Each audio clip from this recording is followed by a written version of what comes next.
اور غریب الاداد کی گائے مر گئی۔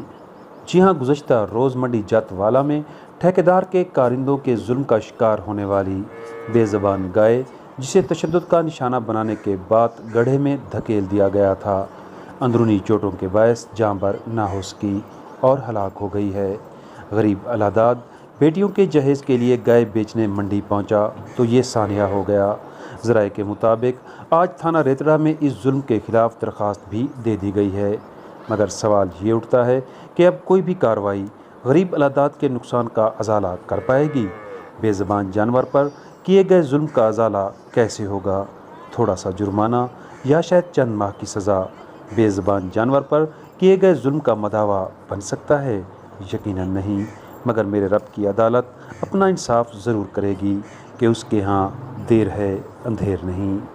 سہیل شہزاد، تس توسہ نیوز، توسہ شریف۔